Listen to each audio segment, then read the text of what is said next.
Electronic devices, they have become an integral part of our daily lives, and somebody has to build them, and sometimes they break.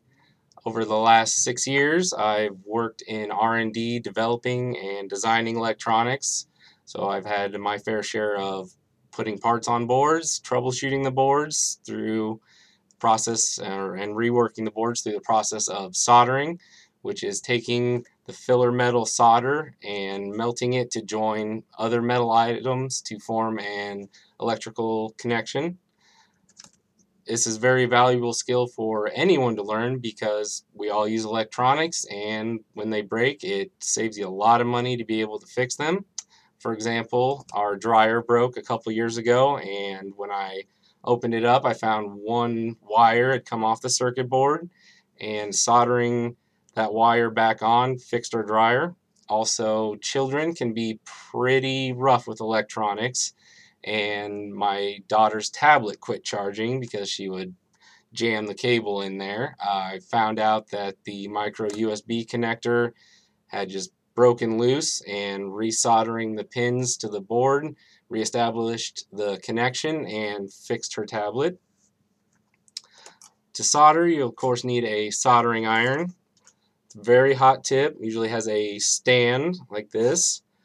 Also, there's a sponge, so when the tip gets dirty, you can clean it off.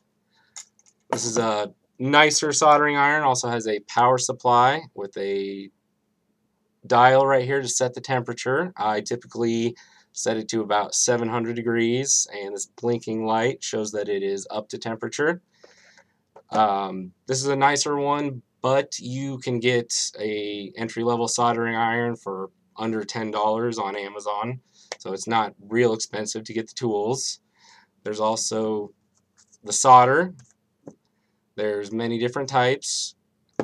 The most popular for the longest time was a lead-based solder, which is a combination of tin and lead.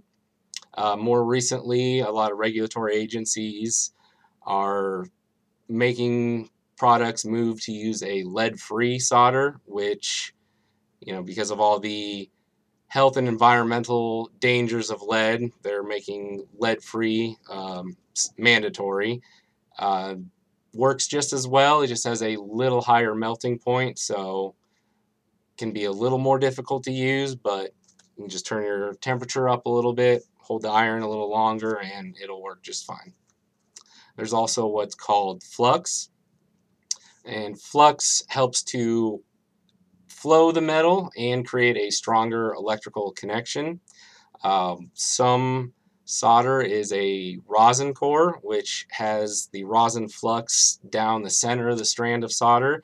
And there's also what I like to use is a water-soluble flux, which you just drip a little bit on there and then solder. But with the water-soluble, it is conductive, so you'll have to wash the boards afterwards with just a brush and water.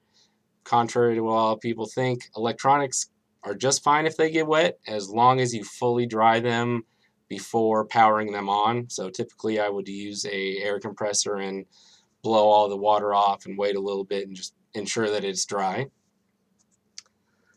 To fix a part on a board, I take the water-soluble flux, put a couple drops on there. If there's already solder there and you just need to reflow it, you simply take the iron and stroke down on the pins or touch the connection. You can tell you have a good connection if the solder is very shiny. If there is a lack of solder and you need to add more or a broken connection, you just take the solder and the iron and touch them into that connection simultaneously. To put a new part on a board, I will take the solder and put a little bit on the tip, hold the part with tweezers on the board, and just tack one side to just hold the part so that it doesn't move anymore, and then go back through and touch every connection with the solder and the iron simultaneously, again using flux if needed if I don't have rosin core. That's it. It's a very simple process. It might seem a little daunting at first, but with a little practice it's not that difficult at all, and it can be very rewarding to have a sense of you fix something. Also can save you quite a bit of money in repair bills. And also it can be a very fun hobby. Thank you.